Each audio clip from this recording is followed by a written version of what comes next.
رسول کریم اما بعد، اگر یہ امانت دیانت اور یہ ایمان وجود میں نہیں آتا تو سلسلے میں ذکر اذکار کے نصاب پورے کرا کر چلانا، اس کو پگڑی بنا کر داڑھی رکھوا کر اس کو خلیفہ بنا لینا، یہ کسی کام کا نہیں ہے، یہ کسی کام کا نہیں ہے۔ اور کدھر گیا یہ ٹانک والا؟ کھڑا ہو جاؤ جی۔ یہ ٹانک والا بزرگ ہے نا، اردو اس میں اسلامیات میں پی ایچ ڈی ہے، جی اسلامیات میں پی ایچ ڈی ہے۔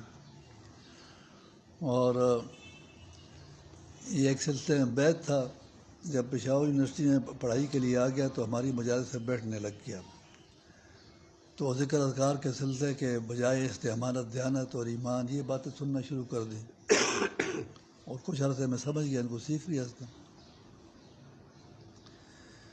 پھر جو ہے تو یہ بار بار کیا تھا کہ میں سلسلہ بدلنا چاہتا ہوں، میں کہتا سلسلہ نہیں بدلنا چاہیے، سلسلہ آپ کا وہی رہے، مجالس میں آئیں اور کوئی اضافی دینی بات آپ سیکھ سکتے ہیں یہاں سے تو اچھی بات ہے۔ باقی جہاں آدمی کا بیعت کا تعلق ہو تو وفا کا تقاضا یہ ہے تو اس کو آدمی ختم نہ کرے۔ پھر اس نے ایک دن کہا کہ اس طرح ہوا کہ ایک امتحان ہو رہا تھا، تو اس میں وہ پیر صاحب کے علماء مرید بھی شامل تھے، پیر صاحب کے علماء مرید بھی شامل تھے، میں بھی شامل تھا۔ تو سب علماء نے کہا کہ پرچے مل کر ہی کریں گے، یعنی اکٹھے ایک دوسرے کو بتائیں گے اور نقل کے ذریعے پرچہ کریں گے۔ تو کہتے ہیں میں تو یہاں سے امانت دیانت کی بات سن کر گیا ہوا تھا، میں نے کہا کہ میں تو نہیں کر سکتا، کہ انہوں نے مل کر پرچے کیے، وہ پاس ہو گئے اور میں نے اکیلے کیا، میں فیل ہو گیا۔ کہتے پیر صاحب سے ملاقات ہوئی، پیر صاحب نے کہا بندیت ہے کہ نا، بندیت ہے ذکر فیل شوے کہ نا، بندیت ہے ذکر فیل شوے۔ تو میں نے کہا آپ سلسلے کو آپ بدلیں کہ اس پیر صاحب کو تو دین کے بارے میں معلومات ہی نہیں ہے، کہ اس بیچارے کو تو دین کے بارے میں بنیادی معلومات ہی نہیں ہے، بس صرف گدی مل گئی ہے اور لوگ گھر جمع کر دیے گئے ہیں اور شکرانے جمع ہو رہے ہیں۔ تو کتنا شکرانہ مقرر تھا ہر مرید پر جی لائے گا؟ میں تو عذاب دیتا تھا۔ اچھا،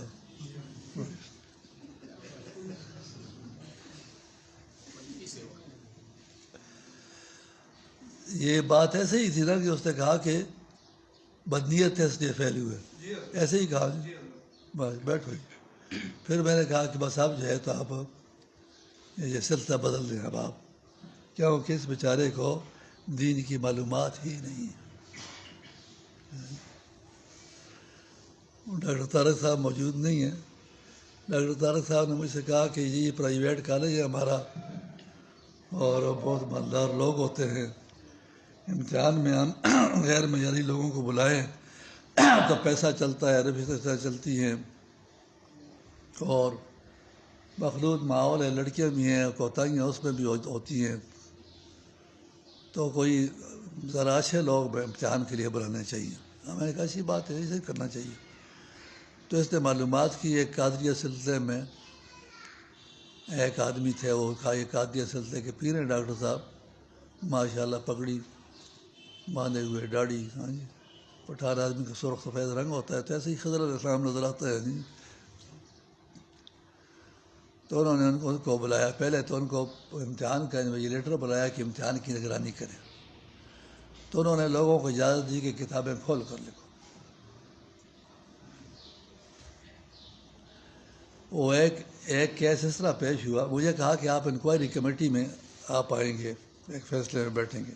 میں چلا گیا انکوائری کمیٹی میں، اور ڈاکٹر صاحب کے خلاف کیس تھا، آئی اسپیشلسٹ کے خلاف کیس تھا کہ لڑکی کے نمبر ہیں پرچے میں 70 میں سے، اور وائے میں اس نے فیل کیا ہوا ہے، تو اس کا وہ کیس ہے، اس کو زیر بحث ہے۔ تو یہ پنجاب کی لڑکی تھی، ڈاکٹر کی بیٹی تھی، تو آنا جانا مشکل ہوتا ہے، کبھی چھٹیاں ہو جائیں، مشکلات پیش آ جائیں تو ہمارے گھر میں ہی آ کر رہتی تھی۔ کالج والوں کو پتہ تھا کہ اس کے ساتھ بیٹی کی طرح ہے، اور اس کی کوئی کسی وقت اس کو ٹھہرنا پڑے تو اسی کے گھر میں ٹھہرتی ہے، تو گھر والی بھی اس کا بیٹی کی طرح خیال کرتے تھے. تو انہوں نے کہا یہ آ جائے تو یہ ضرور اس کے حق میں کچھ نہ کچھ کرے گا. تو اس میں ہوا کہ وہ جس ڈاکٹر صاحب کے خلاف کیس تھا اس نے کہا کہ اسے کہا کہ بیٹی آپ وہی تو نہیں ہیں کہ میں نے آپ کا کہا تھا کہ جس آنکھ کے پریشر کا معائنہ کریں. تو آنکھ کا پریشر کا معائنہ 2 انگلیوں سے کرتے ہیں. ہاں جی ڈاکٹر صاحبان اس طرح کرتے ہیں نا، اور تم نے 1 انگلی اندر کی تھی. وہی ہو نا، اس نے کہا کہ 1 انگلی اندر کرنے کا مطلب یہ ہے کہ آپ آنکھ کو پھوڑ رہی تھی، جو کہ ان پڑھ دیہاتی آدمی بھی نہیں کرتا. تو ڈاکٹر ہوتے ہوئے آنکھ کو پھوڑ رہی تھی. تو اس نے ہماری طرح منہ کے اسے کہا کہ میں معافی چاہتا ہوں، اس طرح کے آدمی کو میں پاس نہیں کیا کرتا، السلام علیکم، چلا گیا. تو اب یہ ہوا کہ اس ڈاکٹر صاحب نے جو قادریہ سلسلے کا پیر تھا، اس نے جو کتابیں کھول کر لکھنے کا کہا تھا اس میں اسے 70% نمبر لیے تھے اور وائرہ میں وہ فیل ہوئی تھی. ہاں جی.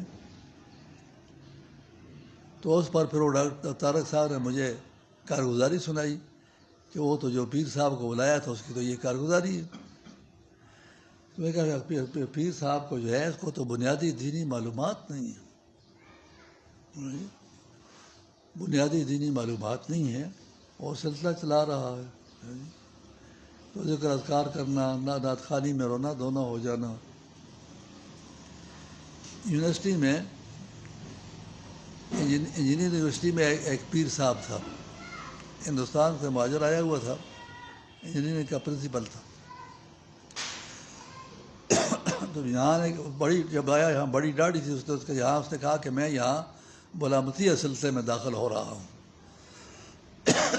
ملامتیہ سلسلے میں داخل اور کیا کیسے داخل ہو گیا؟ ڈاڑھی اس نے مڈا دی، ڈاڑھی مڈا دی کہ لوگ برا بھلا کہیں گے اور میرے نفس پر جو ہے تو بہت جائے گا، میں برداشت کروں گا. تو یہ ملامتی فیض ہوتا ہے، پھر آدمی کو ہوتا ہے.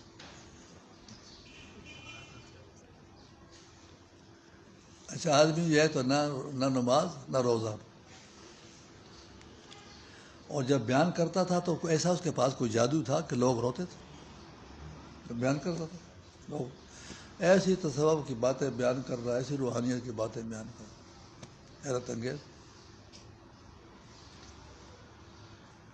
اور جو لوگ بیعت ہو جاتے تھے، اس جگہ ہے بنیر میں ایک جگہ ہے، وہاں اس نے زمین خرید کر مرکز بنایا ہوا تھا، گرمائی مرکز. تو مجھے ساتھیوں نے بتایا کہ یہ جو بڑا بیر کا امریکی مرکز جب بند ہوا نا، اس زمانے میں ان کے پاس جنریٹر ہوتا تھا، باقی پاکستان میں جنریٹر نہیں تھا بجلی بنانے والا. تو جنریٹر انہوں نے انجینئرنگ کالج کو دے دیا. کہتے پیر صاحب نے انجینئرنگ وہ جنریٹر جو ہے اپنے مرکز کو منتقل کر دیا کہ وہاں بجلی نہیں ہوتی، وہاں بجلی ہوا کرے. جو آدمی بیعت ہو جاتا تھا تو وہاں مسجد بھی بنائی تھی، اس پہ نماز جماعت وغیرہ نہیں تھی، اکیلے نماز پڑھتے تھے لوگ. اب جو ہے تو جو آدمی کچھ عرصہ نمازی آ کر داخل ہوتا ہے، پھر جس وقت کہ آدمی قوالی میں اور بیان میں رونا شروع کرتے کہتے بس یہ کامل ہو گیا، بس یہ پہنچ گیا. آپ جو ہے تو یہ نماز وغیرہ روزہ یہ تو ابتدائی چیز ہے، یہ تو نعوذ باللہ شریعت ہے، شریعت تو طریقت سے نیچے ہے، اس کے اوپر پھر طریقت ہے. ہاں جی ٹھیک ہے، واقع ہے نا، شریعت ہے، شریعت سے اوپر جو ہے طریقت ہے، طریقت سے اوپر جو ہے تو حقیقت، معرفت ہے، معرفت سے اوپر حقیقت ہے. ہاں جی. یہ ان پڑھ اور یہ جو ڈاکٹر فضلہ پیر ہے، انہوں نے اپنے طور پر یہ باتیں شروع کی ہوئی کہ شریعت ہے، اس کے اوپر طریقت ہے، اس کے اوپر معرفت ہے، اس کے اوپر حقیقت ہے. جی سبحان اللہ. جی تو اس پہ کہ بس اس کو جو ہے اب نماز روزے کی ضرورت نہیں ہے. اتفاق کی بات کہ اس پیر صاحب نے یونیورسٹی کے سرکاری قبرستان میں اپنی موت سے پہلے اپنے لیے مزار بنا لیے. وہ مزار کو پکا مزار بنائے ہوئے لنٹر تک ہو گیا. جی لنٹر ہوا ابھی لنٹر نیا لنٹر ہوا تھا، اتنے میں ایک جنازہ ہو گیا. ہم گئے تو دیکھا قبرستان میں عمارت بنی ہوئی ہے، اوپر اس کا نام لکھا ہوا ہے کہ اس کا مزار. اور لکھا وہ اس پر لکھا فتح بابی پیر عبید اللہ درانی، کہ میرا دروازہ کھولے گا پیر عبید اللہ میرا دروازہ کھولے گا، یہی معنی اس کا ہوا۔ تو اس میں پنجپیری بھی جنازے میں آئی، اس کو دیکھتے تھے دانت ایسے کر رہے ہیں اور اس طرح کر رہے ہیں، ادھر ادھر پھر رہے ہیں، کر کچھ نہیں سکتے۔ خیر میں نے دیکھا تو میرے میں نے تین چار میڈیکل کالج کے شاگرد بھی میرے آئے ہوئے ہیں۔ تو مراحات ہے کہ وہ بنو کالج میں پرنسپل تھا، ایک ڈپارٹمنٹ ہیڈ بن گیا تھا بعد میں۔ یہ جتنے لوگوں نے میرے ساتھ مختلف جہاد کے کام کیے ہیں نا، جن سارے شاگردوں نے بہت ترقی ان کو ہوئی۔ تو اسے میں نے کہا مریا تھا، تو اس نے کہا جی، تو میں نے کہا ایک ڈاگا ڈاگا رکھا گا کہ جو لٹر کا ایک وہ نہیں ہوتا پیچھے لگاتے ہیں، اس کو ڈاگا کہتے ہیں جی، کہ ایک جو ہے تو وہ ذرا نے کہا کھینچو، اس نے کھینچا، تو میں نے کہا ذرا دور کھڑے ہونا کہ تم پر نہ گرے، یہ باقی ڈاگوں کو مارتے جاؤ۔ اسے ڈاگے مارے مارے مارے، عمارت زمین پر آ گئی، لنٹر بیٹھ کے۔ پچپیری بڑے حیران، یہ پچپیری کی کہتے ہیں یونیورسٹی میں کہ یہ ڈاکٹر سے منو مگا پکی، اور نماز بھی میرے جمعہ میرے پیچھے پڑھتے، یونیورسٹی کے پچپیری جو ہے جمعہ میرے پیچھے پڑھتے۔ اچھا یہ آدمی بڑا باثر تھا، اس کے تعلقات تھے حکومت میں، تعلقات تھے یہاں تک کہ ضیاء الحق نے اس کو جو مجلس شورا اس نے بنائی تھی نا اسمبلی کی جگہ پر، مجلس شورا کا رکن اس کو بنایا تھا، ممبر بنایا تھا۔ اور یہ ہومیوپیتھی کا ماہر تھا، ہومیوپیتھی کا علاج بھی کرتا تھا۔ تو ہومیوپیتھی کی دوائیاں تو بڑی سستی ہوتی ہیں نا، عام دوائیاں، وہ عام دوائیاں مفت بیڈ دے دیتا تھا، اور باقی مہنگی دوائیاں پھر ان کی ایک دکان تھی صدر میں، اس کے لیے لکھ دیتا تھا۔ اور وہ عاجز آدمی تھا، رونا دھونا، اور اللہ پاک نے یوں فرمایا جناب رسول اللہ کے کیا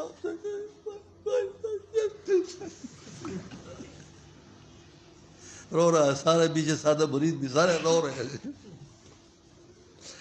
اچھا انہوں نے شکایت کی، یونیورسٹی میں شکایت ہوئی، ایڈمنسٹریٹر افسر کو شکایت کی گئی کہ مزار گرایا گیا۔ تو ایڈمنسٹریٹر افسر جو تھا نا، یہ حضرت ہمارے حضرت صاحب کی کرامتیں اس نے دیکھی ہوئی تھیں، تو ہم سے بڑا ڈرتا تھا۔ تو میں ایسے چلا گیا، وہ اس کے دفتر کے قریب سے گزرا، نکلا باہر سے کہا کہ ڈاکٹرہ، بڑی عمر کا تھا، اس کو لالا کہتے کہ ڈاکٹرہ شکایت دراغل ہو کہ شکایت تمہاری آئی تھی۔ تو میں نے کہا لالا سے شکایت ہو، کیا شکایت تھی؟ اس نے کہا بازار کی شکایت تھی نا، تو اس نے کہا میں نے کہا دفع کرو یار۔ اس کا کیس اس طرح ہوا تھا نا کہ این پی کی حکومت آ گئی، ساری چیزوں پر انہوں نے کنٹرول لگا لیا، چینی کنٹرول پر ملتی تھی۔ حضرت مولانا صاحب نے، ڈاکٹر انور صاحب ہمارے پروفیسر تھے، ان کو بھیجا کہ اس کے پاس جاؤ، اسے کہو کہ مولانا اشرف صاحب کا جو ہے تو لنگر ہے ان کا پورا، بہت مہمان آتے ہیں، تو آپ جو 2 سیر چینی ایک گھر کو دیتے ہیں تو ان کے لیے کافی نہیں ہے، تو ان کو تو 7 8 10 سیر چینی لگتی ہے۔ تو انہوں نے کہا ایک گھر کے 2 ہی کلو میں نہیں دیتا ہوں۔ انہوں نے کہا دیکھیں ان کے ساتھ ان کی والدہ بھی رہ رہی ہے، ان کی بہن رہ رہی ہے، تو ایک ان کی والدہ کا گھر شمار کر لے، ایک بہن کا گھر شمار کر لے، ان کا شمار کر 6 کلو تو دے دو نا۔ تو اس نے کہا نہیں، اور کو مزہ پلکار کو ہے۔ تو ڈاکٹر دو صاحب بھی بڑے زبردست بزرگ تھے، جذباتی بزرگ تھے نا، 4 مہینے تبلیغ میں لگے ہوئے، مولانا صاحب کے مرید ہیں، اور یہ تبلیغی امیر صاحبان کی طرح نہیں تھے، صدقے خیرات اور خدمت خالق، اور تو بڑا عجیب آدمی تھا، اللہ کے درجات درجات بلند فرمائے۔ تو اس نے کو کہا پدے کرسی بادمان وکی اننے، کہ اس کرسی پر مجھ سے نہیں بیٹھ سکو گے۔ آج خدا کی شان، یونیورسٹی میں دھماکہ ہوا، آیات خان شرپاؤ کی موت ہوئی، اور اس میں جو ہے تو 4 5 آدمی جو ہے جیل میں ڈالے گئے، ایک لالا کو ڈال دیا گیا۔ 3 مہینے لالا صاحب جیل میں رہا۔ تو اس نے یہ بات دیکھی ہوئی تھی کہ سارسوں سے قیدی سے چھیڑ مت رکھے، قیدی کے ساتھ چھیڑ چھاڑ نہیں کر رہی۔ تو اس نے مجھے کہا کہ انہوں نے شکایت کی، میں نے کہا دفع کرو یار۔ تو یہ بھی پیر صاحب تھا جی، یعنی یہ پیر صاحب تھا کہ لوگوں کو نماز روزہ سے فارغ کرنا۔ اچھا اس نے ہمارے مولانا صاحب کا ہومیوپیتھی کا علاج بھی کیا تھا۔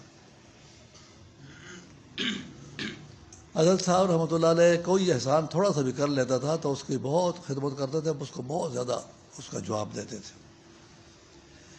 تو اس کے بارے میں حضرت صاحب کو فکر ہوئی کہ آدمی ایسا آدمی کہ جو نماز روزے کا ہو اپنے مریدوں کو نکالتا ہو تو یہ کافر نہیں ہوتا ہے۔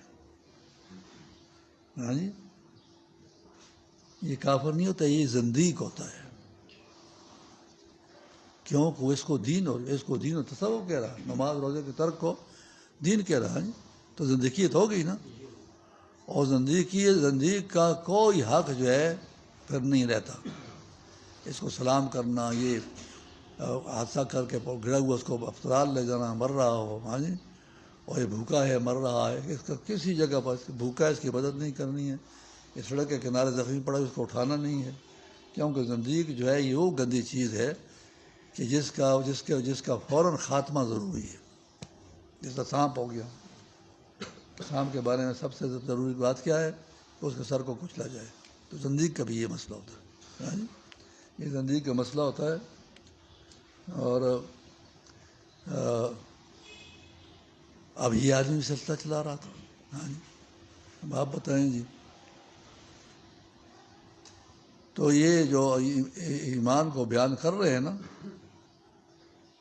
ایمان کو بیان کرا رہے ہیں، ایمان اور صفات ایمانیہ، تو یہ تصوف کا پہلا سبق ہے، ہاں جی۔ اور یہ کہتے ہیں نیچے شریعت ہے، اوپر طریقت ہے، اوپر معرفت ہے، اوپر حقیقت ہے، ہاں جی۔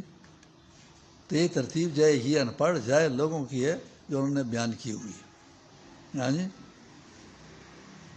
کہ شریعت جو ہے یہ اللہ تبارک و تعالیٰ کا ایک عظیم فضل و کرم اور احسان ہے جو انبیاء کے ذریعے اللہ انسانوں کو دیتا ہے۔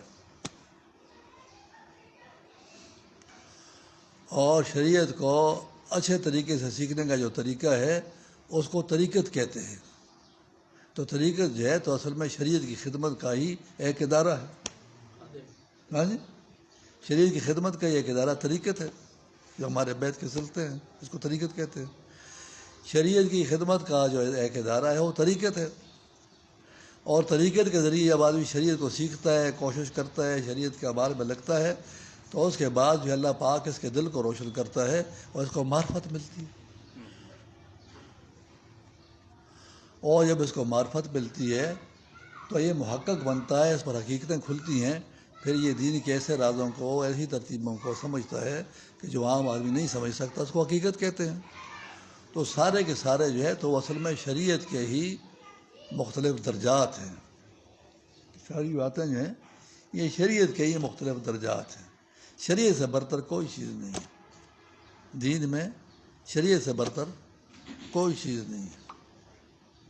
اور شریعت ہمارے پاس بصورت قرآن مجید، بصورت حدیث حضور اکرم صلی اللہ علیہ وسلم کی حدیث، اور بطور ہمارے فقہا کے جو ہے تو ان کے فقہ، اور ہمارے اہل تصوف کے معرفت کی کتابیں، 4 شکلوں میں شریعت ہمارے پاس موجود ہے۔ قرآن پاک کی شکل میں ہے، حضور اکرم صلی اللہ علیہ وسلم کی حدیث مبارکہ کی شکل میں ہے، اور فقہا کے جو ہے تو فقہ کی شکل میں ہے، اور صوفیہ کے جو ہے تو تصوف کی کتابوں کی شکل میں ہے۔ سبحان اللہ جی۔ حضرت ثانی رحمۃ اللہ علیہ نے لکھا ہے میں القرآن میں کہ علم باطن کے 2 شعبے ہیں، ایک علم مرضیات الہیہ جو متعلق بالنفس ہے اور یہ شریعت کا جز ہے، اور جز کل سے افضل نہیں ہوتا، اور ایک ہے علم اسرار تکوین، اس میں تو اس کا تو وصل الہی میں کوئی دخل ہی نہیں، تو شریعت افضل ہے۔ سبحان اللہ جی۔ تو اس بات کو سمجھنے کی ضرورت ہے، یہ ان پڑھ جو ہے غیر محقق جو ہے تو یہ سلسلوں والے جو ہے اس بات کو کہہ دیتے ہیں، اور چونکہ بات ذرا علمی سی نظر آتی ہے تو ہر ایک آدمی متاثر ہو جاتا ہے، تو یہ صورت حال ایسی ہے۔ تو اس سلسلے میں پھر ایک واقعہ بیان کرتے رہتے ہیں، ہمارے اعتکاف میں اس کو بیان کرتے ہیں۔ موجود ہے جی ارشاد صاحب، موجود ہے کہ نہیں ہے؟ وہ رات کو آتے ہیں، رات کو پروفیسر ارشاد صاحب انجینئر کا پروفیسر ہے، کوہاٹ سے طفیل صاحب کے ساتھیوں میں سے ایک واقفوں میں سے ایک آدمی بیعت کے لیے آ گیا.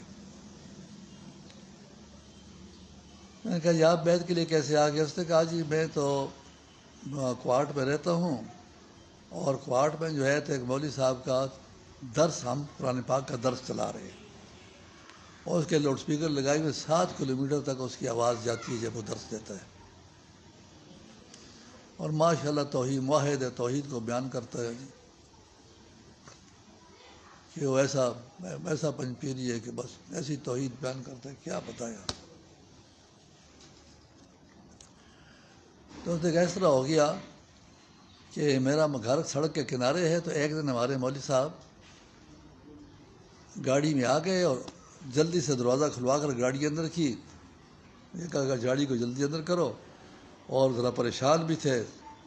نے کہا کہ جلدی اس کا شیشہ ٹوٹا ہوا ہے، اس سائڈ کا شیشہ نہیں دیکھنے والا، اس کو بدل دو. تو وہ پریشان تھے. میں نے کہا مولوی صاحب کیا بات ہو؟ کہا کہ میں آ رہا تھا، راستے میں ایک سائیکل کو میں نے ٹکر مار دی. سائیکل کو ٹکر مار دی، اور وہ ٹکر مارنے کے بعد جو ہے تو عام طور پر پٹھانوں کا کیا طریقہ ہے، خپے اباسا جلدی سے اپنے آپ کو نکال. تو یہ مولوی صاحب نے خپے کر لیا جی. ٹکر مارنے کے بعد آ گئے ہیں واپس اور جلدی سے مریض کے گھر میں پناہ لی ہے، اور اسے کہا کہ اصل میں اس طرح ہے کہ اگر میری گاڑی کا نمبر نہ بھی نوٹ ہوا ہو اور شیشہ وہاں گر کر پڑا ہوا ہے، یہ رپورٹ ہوگی اس گاڑی کا شیشہ ٹوٹا ہوا ہے، میں آگے جاؤں گا تو مجھے پولیس پکڑ سکتی ہے ٹوٹے شیشے پر، تو اس لیے میں اندر ہوا ہوں.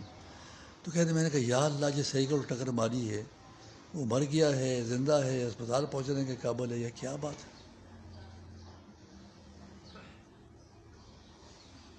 تو وہ کہتے ہیں پھر میں نے ایک رسالے مضمون تمہارا کوئی لکھا ہوا تھا کیا، وہ میں نے پڑھا کہ تمہارا ایک مرید آ رہا تھا اور اس کے چھوٹی بچی کو اس کی گاڑی نے ٹکر مار دی، اور اس نے اتر کر بچی کو اٹھایا اور اسپتال لے جا کر داخل کر دیا، اور خود وہاں بیٹھ گیا کہ اس کے جو رشتہ دار وغیرہ آئیں گے یا قانون میرے بارے میں جو کچھ کرتا ہے تو ہوگا. ایسے یہ آدمی کا سرکاری دورہ تھا چین کا، دوسرے دن اس کے جو ہے تو چین کا ٹکٹ تھا. میں نے کہا ٹکٹ اب تو سر کا ہے، میرے ذمہ تو انسان کا حق آیا ہوا ہے. تو کہتے ہیں یہ کہ یہ جو میں نے پڑھا تو پھر میں نے یہ نیت کی کہ اس سلسلے میں بیعت ہوں گا، اس لیے میں بیعت کے لیے آیا ہوں. تو میں نے کہا فلاں اس کا شرین صاحب توحید کا بولنا اور ہے، توحید کا برتنا اور ہے. توحید کو ہر کوئی بول سکتا ہے. پروفیسر نکلسن نے ایسی توحید بولی ہے، ایسے ہمارے بڑے بڑے مولوی نہیں بول سکتے. پروفیسر نکلسن انگریز اس کو وہ اسکالر ہیں کہ جتنی اس نے توحید جو جیسا اس نے بولا ہوا ہے ایسے کم مولوی صاحبان بول سکتے ہیں. توحید کو برتنا ہے، برتنا کہ موقع پر آپ اس کے مطابق عمل کرتے ہیں کہ نہیں کرتے ہیں. تو توحید کا بولنا اور ہے، توحید کا برتنا اور ہے. سبحان اللہ. تو اس لیے سلسلے میں اس بات پر زور دیتے ہیں جی. ابھی ایک اہم ادارے کا میرے پاس کیس آیا، میجر میرا مرید تھا. اس نے کہا کہ جی یہاں پر اس طرح ہو گیا ہے کہ ایک میں اس میں ہوں انچارج ورکشاپ تھا، کام کیا گیا تو مجھے کرنل نے کہا کہ 12 لاکھ کا بل بناؤ اور 10 لاکھ جو ہے تو ٹھیکیدار کو دو اور 2 لاکھ مجھے دینا. میں کیا کروں؟ تو میں نے کہا بالکل نہ کرو. پہلے تو فتوے وغیرہ مختلف مفتیوں سے کرائے کہ اس کی نوکری جانے کا خطرہ ہے، بے روزگار ہو جائے گا، کیا ہوگا. وہ سارے صاحبان مفتی صاحبان نے سب کچھ دیکھ کر کے اس کو کر کے انہوں نے کہا کہ کچھ بھی ہو ڈاکٹر صاحب، نوکری جاتی ہے کچھ بھی جاتا ہے لیکن اس کا دستخط کرنے کی گنجائش نہیں ہے. اس کا کیا کرے؟ میں نے کہا اللہ کا نام کہہ کر اوبر کے افسر کے پاس کیس دائر کرو. کیس دائر کیا اس نے، اور وہ بھی جیسے دھمکیاں ومکیاں جو پیش کیس پہ آپ نے سنائی نا، ساری باتیں ہوتی رہیں لیکن ڈٹا رہا یہاں تک کہ آخر میں اس نے 2 آدمیوں کو پکڑوا کر چھوڑا. کل ہی اس کا پیغام آ گیا کہ یہ بات فیصلہ ہو گیا. تو میں نے کہا کہ آپ حق کو لے کر چل رہے ہوں تو کیسے آپ کی مدد نہیں ہوگی؟ آپ اگر حق کو لے کر چل رہے ہو تو کیسے آپ کی مدد نہیں ہوگی؟ تو یہ جھگڑا یہ پھڑے ہر جگہ میں مریدوں سے کراتا ہوں. 17 گریڈ کے مرید بلکہ سپرڈنٹ سطح کے مرید وزیروں سے ٹکرا رہے ہیں. اللہ کے فضل سے وزیروں سے ٹکرا رہے ہیں اور وزیروں کو جگہ پر لا کر چھوڑتے ہیں. کرخ تیراولی وزیران شرین کرخ تیراولی جی. کیونکہ حق وہ قوت ہے جو بڑے سے بڑے آدمی کو مجبور کرتا ہے. حق کسی کے آگے مجبور نہیں ہوتا ہے. حق اپنے آپ ہر کسی کو مجبور کرتا ہے بشرطے کہ حق والا کمر باندھ کر حق پر ڈٹ جائے. بشرطے کہ حق والا کمر باندھ کر حق پر ڈٹ جائے. مدد ضرور ہوتی ہے. اللہ پاک حق والے کو کبھی اکیلا نہیں چھوڑتا. ہاں جی کبھی بھی اللہ پاک اکیلا نہیں چھوڑتا.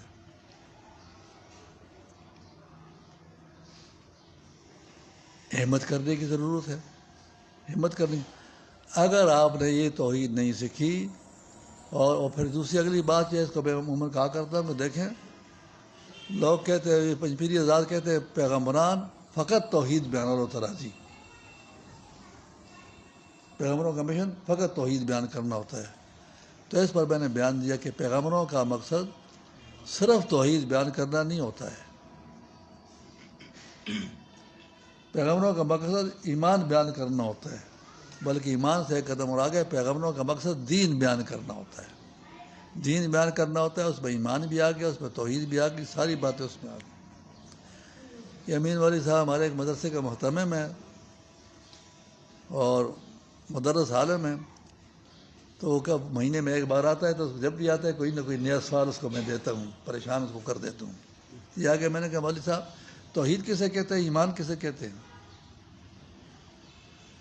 تو آدمی بڑا پریشان ہو گیا, غور کرتا رہا. پھر کہا توحید دے ایمان دے کہ توحید ایمان نہیں. تو ٹھیک ہے توحید ایمان ہے, فرق اس میں کیا ہے؟ ایمان کسے کہتے ہیں, توحید کسے کہتے ہیں؟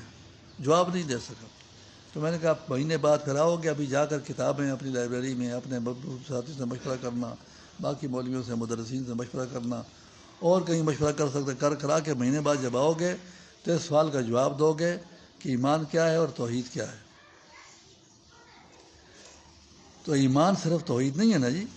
توحید کا ہم جز ایمان کا ہم جز توحید ضرور ہے, لیکن ایمان صرف توحید نہیں ہے. ایمان میں جو ہے توحید کے ساتھ صفات ایمانیہ ہیں, دیانت ہے, امانت ہے, ہاں جی, اور غیرت ہے, حیا ہے, ہاں جی, اور ہمت ہے, شجاعت ہے. یہ ساری باتیں جو ہیں یہ ہیں جی. تو شجاعت ایمان کا حصہ ہے, ہاں جی, کہ ایک عورت خالی ہاتھ ہے, آگے آدمی آگے پستول تارے ہوئے کہ اگر میری بات نہیں مانتی ہو تو میں تمہیں شوٹ کرتا ہوں.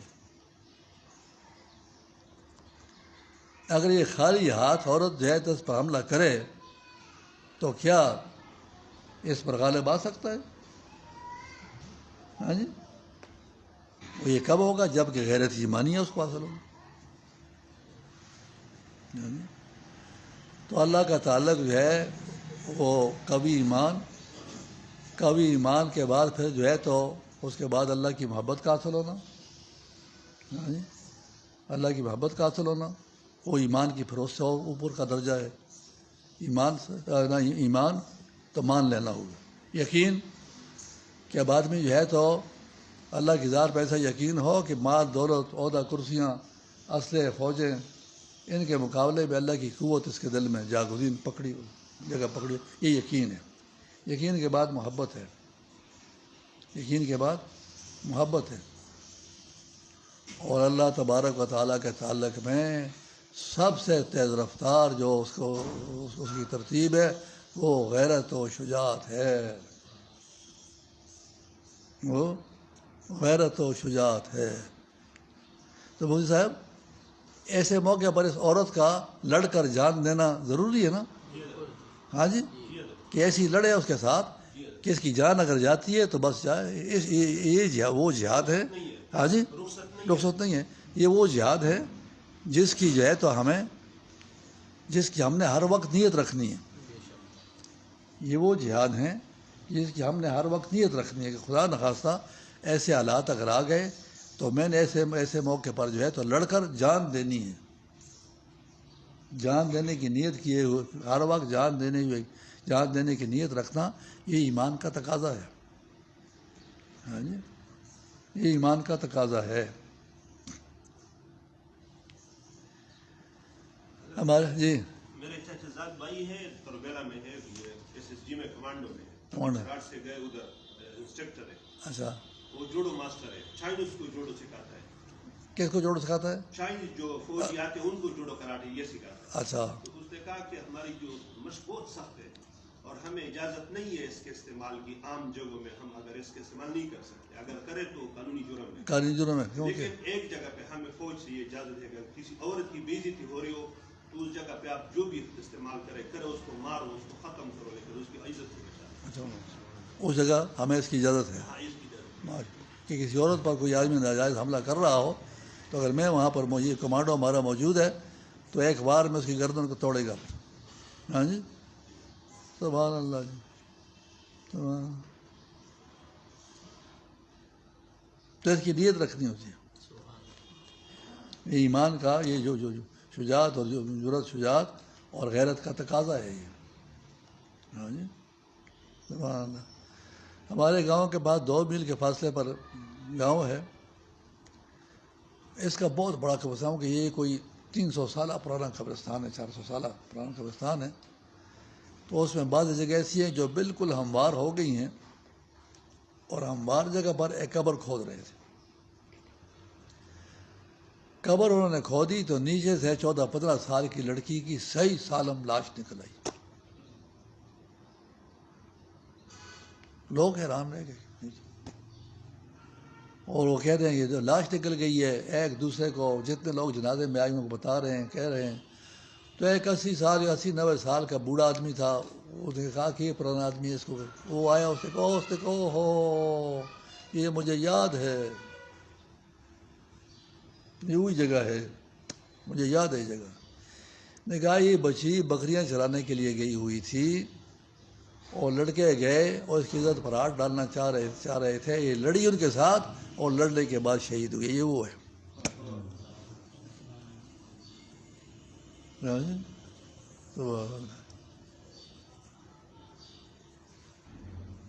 کہ یہ وہ ہے جی، سبحان اللہ جی۔ تو یہ ایمان کے تقاضے ہیں۔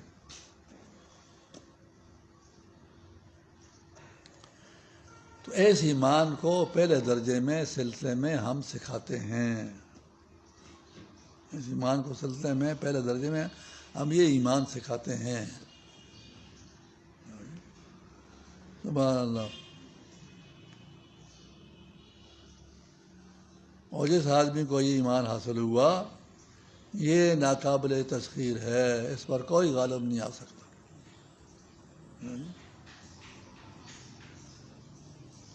یہ جو علامہ اقبال نے کہا آج بھی ہو جائے اگر ابراہیم کا ایمان پیدا، آگ کر سکتی انداز گلستان پیدا۔ تو ایمان کی سطح تھی نا جس پر آگ باغ بن گئی۔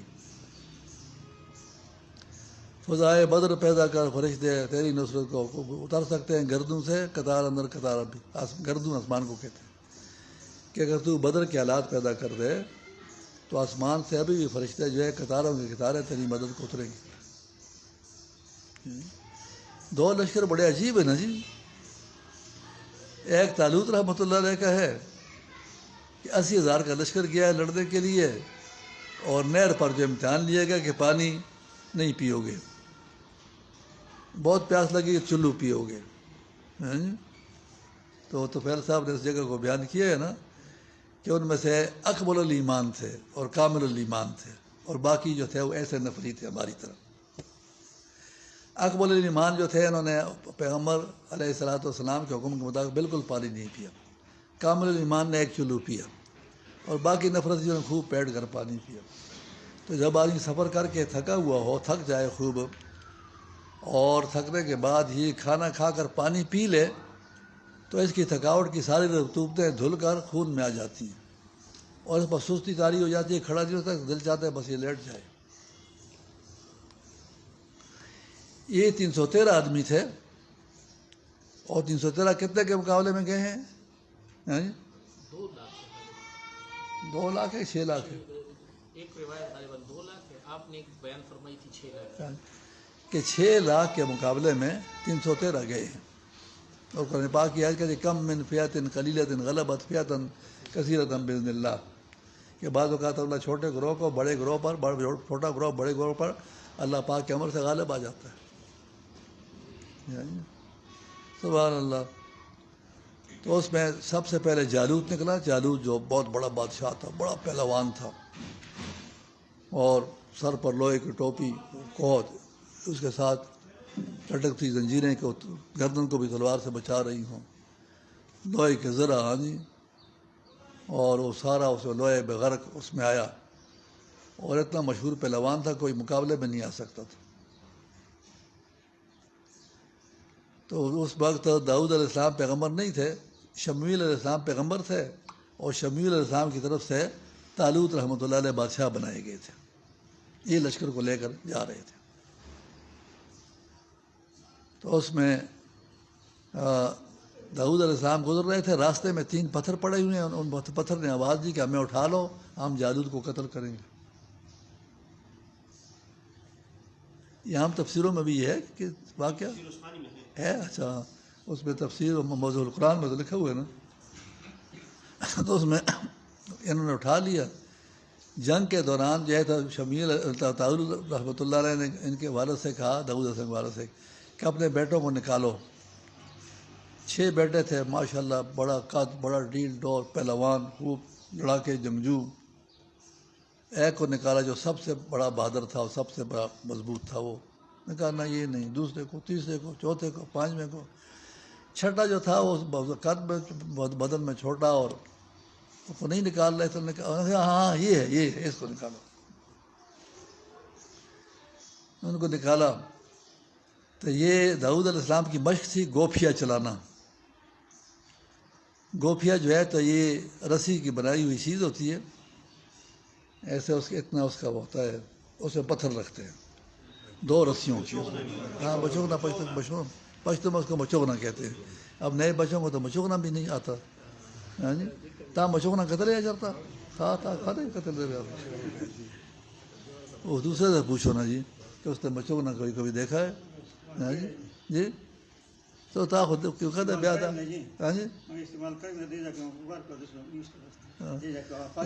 2 رسیاں ہوتی ہیں نا، 2 رسیاں، تو پتھر ڈالتے اس کو گھماتے ہیں، خوب تیز گھماتے ہیں۔ جب تیز گھماتے ہیں نشانے کے، پھر اس کا تجربہ ہوتا ہے اس کا، ایک رسی کو چھوڑ دیتے ہیں، ایک ہاتھ میں پکڑا ہوا ہوتا ہے، تو پتھر نکل کر جاتا ہے، لگتا ہے۔ تو نکلا جالوت، نکلا پہلے اس نے کہا کہ میرے مقابلے میں کوئی آئے، اس کا خیال تھا کہ پہلے 8-10 کو تو میں ذبح کر دوں، اس کے بعد پھر جنگ ہوگی اور دیکھیں گے۔ پہلے تو حیران ہے کہ 313 کھڑے ہیں، 2 لاکھ 6 لاکھ کے آگے 313 کھڑے، یہ کس لیے آئے ہوئے ہیں؟ تو اس نے جو ہے تو نکلا، اس نے کہا میرے مقابلے میں آئے۔ تو داؤد علیہ السلام نکلے، اس نے دیکھا کہ آدمی کے پاس نہ تلوار ہے، نہ برچھا ہے، نہ نیزہ ہے، اور مقابلے میں جالوت کے آئے ہوئے ہیں، اتنے بڑے جنگجو اس کے مقابلے میں آئے ہوئے۔ تو بڑی اس نے کہا کہ وار کرو، تھوڑا جو پتھر ڈالا نا، اور اس کی صرف پیشانی نظر آ رہی تھی، باقی لوہے میں غلط۔ انہوں نے جو پتھر اس کا مارا، گوپھیے کا پتھر مارا، پیشانی میں لگا اور دماغ میں گھساند، آگے معجزہ، کرامت اور معجزہ بھی تھا۔ ہاں جی، یہ سخت بھی بہت لگتا ہے، سخت لگتا ہی بہت ہے۔ میرے سر سے اس طرح گزرا ہے نا، وہ 4 سال کی عمر میں، اچھا، میں بے ہوش بھی ہوا تھا، اتنا خون بہا تھا، اور اب تک وہ داغ ہے، صرف گزرا تھا۔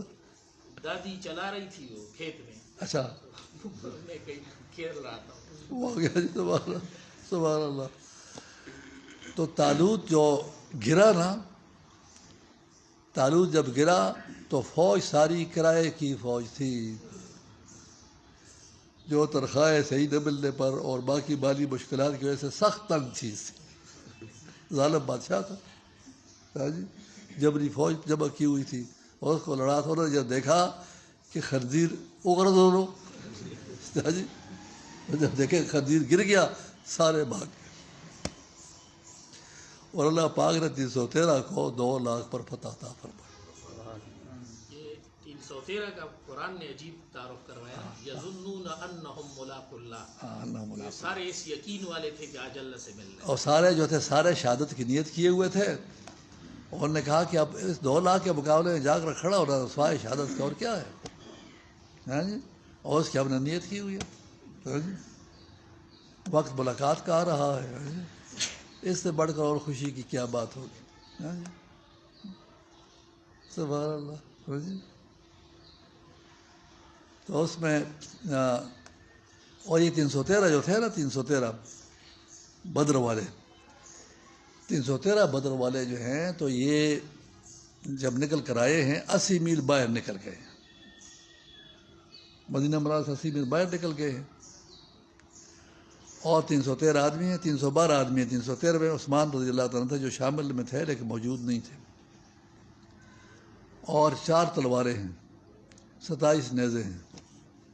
ہاں جی, 30 اونٹ ہیں, 30 اونٹ ہیں, 27 نیزے ہیں, 4 گھوڑے ہیں. اور اس لڑکے کے لیے آگے سے 1000 مسلح تیار لشکر جو ہے وہ آ گیا ہے لڑنے کے لیے. اب جو ہے تو یہاں ایمان کا امتحان ہو رہا ہے. تب یہ بھی جمع, طالوت رحمۃ اللہ کے لشکر کی طرح یہ بھی اس بے سر و سامانی کی حالت میں جمع ہیں. پھر اللہ تعالیٰ کی مدد آئی ہے. جب یہ جمع تو اللہ تبارک تعالیٰ کی مدد آئی ہے. خدائے بدر پیدا کر فرشتے تیری نصرت کو اتر سکتے ہیں گردوں سے قطار اندر قطار. اب بھی سبحان اللہ جی, سبحان اللہ. تو میرے بھائی یہ ایمان ہم نے سکھانا ہے, سیکھنا ہے, سکھانا ہے. خود بھی سیکھنا ہے, آپ کو بھی سکھانا ہے. ہمیں بھی سیکھنے کا دعویٰ نہیں ہے, خود بھی سیکھنے کی کوشش کر رہے ہیں. ہاں جی, اور آپ سے یہ مطالبہ کر رہے ہیں کہ ایمان سیکھنا ہے. پھر اس کے بعد جو ہے تو باطن کی گندگیاں دھونا اور باطن میں صفات کا داخل کرنا, یہ دوسرا قدم ہے اس کا. تصوف کا دوسرا قدم پھر ہے باطن کی گندگیاں, کبر, حسد, لالچ, کینہ, ریا, اس کو دھونا. سبحان اللہ جی. تو سارے وہ ہوتی ہے. اچھا, یہ اب کل کے بارے جو بات صورت ہلال پر ہوئی تو اس میں ارشد صاحب کا موقف یہ تھا کہ فتویٰ جو ہے وہ ہے اختلاف مطالعے پر. اور ہمارے مفتی صاحبان نے کہا کہ اختلاف مطالعے کا فتویٰ وہ نہیں ہے کہ حضرت تھانوی رحمۃ اللہ علیہ کا, گنگوئی رحمۃ اللہ علیہ کا اور فقہ شامی تینوں کا فتویٰ. یعنی جی, اور تینوں کو بتایا.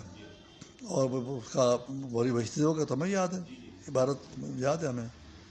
ہاں جی, اور گنگوئی رحمۃ اللہ علیہ کا انہوں نے بتایا کہ ان کے فتاوی میں ہے. ہاں جی, اور یہ جو ہے تو فقہ شامی کا بھی انہوں نے بتایا. تو پھر یہ پاکستان میں یہ صاحبین کے قول کا فتویٰ کیسے چالو کیا ہوا ہے جی, کہ اختلاف مطالعے ہے. فتاوی شامی میں امام صاحب کا قول نقل کیا گیا. ہاں, اور جتنی ہمارے اصحاب الترجیح ہے بات کے حنفیہ کے, انہوں نے صاحبین کے قول کو ترجیح دی ہے. جی ہاں, لیکن اختلاف مطالعے تو جہاں دن رات کا فرق آتا ہے وہاں ہوتا ہے.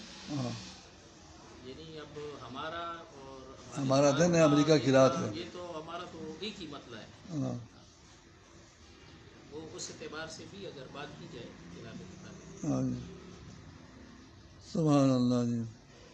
وہ جو بلاد بعیدہ کا لفظ ہے وہاں پر, شامی میں بلاد بعیدہ کا لفظ. بلاد بعیدہ میں یہ جیسے ہمارے یہاں صبح ہوتی ہے, آج صبح ہے نا, تو امریکہ میں کل والی شام ہے.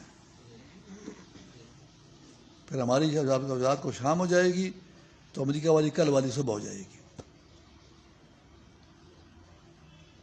اور اس میں بھی جو ہے تو زوال سے پہلے کے مسئلے کو لیا جائے کہ زوال سے پہلے اطلاع آ جائے تو پھر وہ ہے وہ ہے اس کو اس پر عمل ضروری ہے، تو زوال سے پہلے ان کی اطلاع پہنچ سکتی ہے. ہاں جی. یہاں جو بحث ہوتی ہے نا حضرت، یہ میرے خیال میں یہ بحث زیادہ نہیں ہے. یہاں اس پر بحث ہوتی ہے کہ یہ اعلان کا اختیار کس کے پاس ہے. جی. یہاں جو زیادہ بحث ہے پاکستان میں ہاں. یہ اس پر نہیں ہے، اس پہ تو سب کو پتہ اب ہے. دیکھیں نا کہ میں نے جو جس 12 آدمی کے ساتھ میں نے چاند دیکھا تھا، تو اس وقت پاکستان کا اعلان سورج کے غروب ہونے کے 10 منٹ بعد ہوا ہے روایت ہلال کمیٹی کا. ہمارے استاد صاحب مولانا امین اورغزئی رحمۃ اللہ علیہ، وہ ان کے کئی مشاہدے ایسے تھے کہ وہ چاند دیکھ لیتے تھے اور یہاں اعلان نہیں ہوتا تھا. تو یہ جو دور دراز کے علاقے ہیں وہاں تو بہت صاف ہوتے ہیں، فضا صاف ہوتی ہے. تو یہ بے شمار واقعات ہیں اس طرح کہ ہمارے ہاں اعلان نہیں ہوتا، لوگ چاند دیکھ چکے ہوتے ہیں. حکومت اعلان نہیں کرتی ہے چاند، کیونکہ وہ کمیٹی والے تو آ کر ایک 10-15 منٹ زیادہ آدھا گھنٹہ بیٹھ جاتے ہیں پل کوآرڈینیٹر ہوٹل میں، وہاں کوئی گواہ جا ہی نہیں سکتا ہے. اور زبردست سے وہ کہتے ہیں کوئی اطلاع آئی ہے، کوئی اطلاع نہیں آئی ہے، بس وہ اعلان کر لیتے ہیں. یہ کمیٹی کا طریقہ کار ہے. یہ میری جو بات ہوئی ہے منسٹری میں، جو پیچھے منسٹری کام کرتی ہے نا، اس کا سپارکو کام کرتا ہے. تو جو ڈپٹی ڈائریکٹر ہے وہاں پہ وہ مفتی صاحب ہیں، مفتی خلیق صاحب، اور بڑے ماج مفتی ہیں. ان کو جب میں نے بات کی تو انہوں نے کہا کہ جی جہاں بھی چاند دیکھا جائے یہ ہمارے نمبر ہے، ہمیں ڈائریکٹ اطلاع کریں. بس وہ آپ نے رات کو بتایا نا، تو یہ ڈائریکٹ اطلاع کریں گے. پھر کہتے ہیں ہم ایک پولیس والے اور 4 آدمیوں کو بیچتے ہیں. اب یہ بنو سے ہمیں اطلاع آ گئی، ہم یہاں پر بیٹھے ہوئے تھے، ارشاد حکیم صاحب کی اطلاع آ گئی کہ ہمارے گھر کے 4 آدمیوں نے چاند دیکھ لیا. ہاں جی. اور پھر 4 نے دیکھا تھا، باقی گاؤں والوں نے بھی دیکھا ہوگا. اب اس کے عمل کو اطلاع کریں تو بنو کے اس گاؤں میں وہ ایک پولیس اور 4 گواہوں کے بھیجنے کے کیسے بندوبست کریں گے؟ ضلعی کمیٹیاں حضرت ان کی جو ہے انہوں نے مجھے دکھایا ہے سارا. تو وہ آج کل جو ہے نا زوم لنک ہے انٹرنیٹ، اس کے اوپر وہ آن لائن ہوتے ہیں. مطلب جو مین کمیٹی ہوتی ہے حضرت، اس کے ساتھ جو ضلعی کمیٹیاں ہیں وہ اسی طرح سے لگی ہوئی ہے اسکرین، تو اس کے اوپر آن لائن یہاں سے اطلاع ڈائریکٹ آ گئی ہے تو وہ ان کو بتائیں کہ یہاں پہنچے آپ. تو نظام کا زیادہ مربوط اب یہ ہو چکا ہے، اس لیے وہ فرمایا. اب ضلعی کمیٹی جو آپ کی ہے، حضرت وہ نہیں ہوتی. آپ کی سرکاری کمیٹی ضلعی سرکاری کمیٹی ہے، جی حضرت. اس کے آپ رکن ہیں. جی حضرت، وہ بیٹھتی نہیں اس دن جس دن ہم دیکھتے، اس دن وہ بیٹھی نہیں ہوتی. جس دن آپ چاند دیکھا ہوتا ہے اس دن وہ بیٹھی ہوئی نہیں ہوتی. اس دن رات اس نہیں ہوتی، اس رات وہ بیٹھی نہیں ہوتی. دیکھیں حضرت، وہاں ان کا 28 شعبان چل رہا ہوتا ہے نا. ہاں. یہ تو تب انتظامی طور پر چاہیے کہ ہر مہینے کے لیے پھر ہو. ہر مہینے کے لیے ہوتا ہے. ہاں تو ہوتا ہے ہر مہینے کے لیے ہوتا ہے. ہاں. ڈی سی صاحب کی دعوت ہوتی ہے کمیٹی میں، بنو اچھا. کھانا کھلاتے ہیں، ہر مہینے کے لیے ہوتا ہے. تو صرف کھانا کھلانا ہوتا ہے کہ کوئی گواہ بھی آتا ہے وہاں پر؟ نہیں، گواہ تو آتا نہیں ہے، خود چڑھتے، لیکن جو چڑھنے والے ہوتے ہیں اس کو آسمان بھی نظر نہیں آتا. کمیٹی والے کہتے ہیں کہ ہمیں دکھاؤ. کمیٹی والے کہتے ہیں ہم دیکھیں گے اور ہمیں دکھاؤ. ہاں، کمیٹی والے آئے ہیں، وہ کہتے ہیں ہم دیکھیں گے، ہمیں دکھائیں، ڈی سی کے دفتر میں دکھاؤ. اور پھر جو ہے تو کھانا ماشاءاللہ تیار ہے، کھانا کھائیں اور جائیں. حضرت وہ یہ کہہ رہے ہیں کہ آپ کے جتنے بھی مطالبین ہیں وہ سب کے پاس یہ نمبر ہمارا ہو، اور ٹھیک. اور جو بھی چاند دیکھے، آج کل ویڈیوز کی بن جاتی ہے، ہاں اور اگر اس کے پاس جو ہے نمبر ہے تو وہ ہمیں ڈائریکٹ بھیجے، بجائے اس کے ضلع کمیٹی. ٹھیک. ماشاء اللہ. ہو گیا جی، اچھی بات ہو گئی جی. اس میں حضرت ہمارا موقف بڑا سا ہے جی. کہ یہ قضا کا مسئلہ نہیں ہے، یہ ہاں، افتاء کا مسئلہ ہے. اصل مسئلہ بات ہے کہ نماز کا وقت، نماز کی اذان، نماز پڑھنا یہ حکومتی کام نہیں ہے. جس وقت ہو گیا میں اذان دوں گا، اپنی مسجد میں نماز پڑھوں گا. ہاں جی. ایسے ہی جو ہے تو ہم نے یہاں چاند دیکھ لیا، سب لوگوں نے دیکھ لیا، ہمیں معلومات ہو گئیں، تو شرعی لحاظ سے جو ہے تو ہم اس بات کے پابند نہیں ہیں کہ ہم حکومت کو بتائیں اور حکومت اعلان کرے، اس پر اعلان کرے. یہ تو ایک عبادت کا مسئلہ تھا جو میرے سامنے صحیح طور پر آ گیا، میں اس کو کروں گا. ہمارے استاد صاحب رحمۃ اللہ علیہ کا بس یہی موقف ہے کہ افتاء کا مسئلہ ہے، یہ افتاء کا مسئلہ ہے، قضا کا مسئلہ. قضا کا مسئلہ نہیں ہے. قضا وہ ہے جس کو حکومت فیصلہ کرے گی. افتاء وہ ہے جو اس کو میں فتویٰ کر کے اس پر عمل کروں گی. علاقائی علماء، جی. علاقائی جو مفتی ہے، عالم ہے، ہاں. بس ہمارے یہاں تو اب بھی وہی علاقائی کمیٹیاں چل رہی ہیں ساری، ہاں صدیوں سے بنی ہوئی چل رہی ہیں۔ ہاں، پشاور کی کمیٹی ذرا بہت شہرت یافتہ ہو گئی تھی نا، تو اس کو تو جبری طور پر بند کیا گیا نا۔ جی، اس کی شہرت زیادہ ہو گئی۔ ہاں، ان کو بتایا گیا کہ اگر آپ ٹھیک نہیں ہو گئے تو ہم آپ کو ٹھیک کریں گے، تو انہوں نے کہا جی میں ٹھیک ہو جاتا ہوں، عوام بیچارہ کیا کرے گا؟ تو اس بوڑھے آدمی کو پکڑ کر جیل میں ڈالا ہوا ہو، ہاں جی، لوگ عید منا رہے ہو اور وہ جیل میں پڑا ہوا ہو۔ سبحان اللہ جی۔ بلکہ اس میں مزید ایک بات یہ ہے کہ پاکستان میں تو سارے مذاہب کو آزادی حاصل ہے نا، تو ہم اگر اس موقع کو پکڑیں کہ ہم تو یہ تھا اس میں ہیں روایت ہلال کے جو ہے، تو ہم تو ہماری یہ کمیٹی جو تھی نا پشاور کی 300 سال چلی ہے، اس کمیٹی کا نام تھا روایت ہلال علماء افغانستان، علماء افغان، اس کا نام تھا روایت ہلال علماء افغان، کہ ہم جو ہے تو ہم روایت ہلال علماء افغان، ہم ایک وہ پاکستان کے شہری کے ہوتے، ہمارا اپنا ایک موقف ہے اور ہر ایک آدمی کو اپنے موقف پر چلنے کی آزادی ہے، تو لہٰذا ہمیں جو ہے تو اس آزادی کے موقف کے تحت ہمیں اس بات کی آزادی دی، ہم اس کے حقدار ہیں۔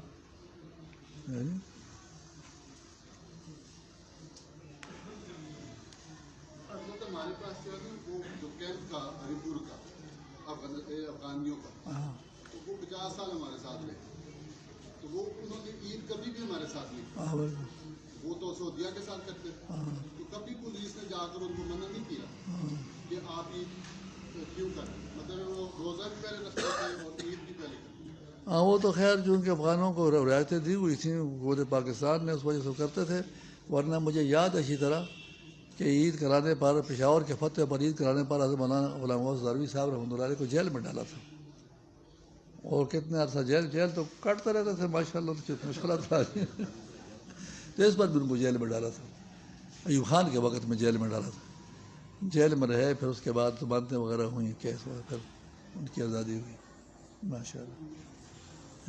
حضرت باقی یہ ہے کہ اسلامی حکومت کے جو اختیارات ہے، ہاں اسلامی حکومت تو وہ یعنی اگر انتظامی طور پر کوئی انتظام کرنا چاہتی ہے تو وہ کر سکتی ہے اس طرح کی چیزوں کے لیے، جیسے نظام صلاحات کے لیے کوئی کرنا چاہے، اس کے لیے بھی کرنا چاہے، لیکن وہ انتظام صحیح ہو، درست انتظام ہو تو اچھی بات ہے، لیکن یہ ہے کہ انتظام میں مسائل ہیں۔ ہمارے کہ نظام اگر صحیح ہو، بس اب دیکھیں نا کہ 10 منٹ بعد ہم 12 آدمیوں کے ساتھ چاند دیکھ کر آئے ہوئے ہیں، اور 10 منٹ نہیں گزرے ہیں کہ روایت ہلال نے اعلان کر دیا کہ کل روزہ ہوگا۔ اب ہم 12 آدمی اپنی آنکھوں سے دیکھ کر آئے ہیں، تو ہم کیا کریں پھر؟ اور دوسری بات یہ کہ ہمارا تو ایک آئینی ملک ہے نا، آئین کے تحت ہر چیز، تو یہ جو حضرات علماء یہ فرماتے ہیں کہ یہ قضا کا مسئلہ ہے، تو یہ پھر عدالتوں کے ساتھ متعلق ہونا چاہیے نا، یعنی مفتی منیب الرحمان صاحب سے ایک دفعہ کہا گیا تھا کہ یہ پھر عدالتوں کے ساتھ ہونا چاہیے، تو مفتی منیب الرحمان صاحب نے یہ فرمایا کہ یہ فاسق فاجر ججوں کو ہم یہ چیز حوالے کریں، تو وہ جنہوں نے بات کی انہوں نے کہا کہ حضرت 302 قتل کیس، انسانی جان کی حرمت، اس میں تو آپ اسی جج کے فیصلے کو مانتے ہیں، اسی کے سامنے جا کے کیس دائر کرتے ہیں، اور پھر جو ہے وہ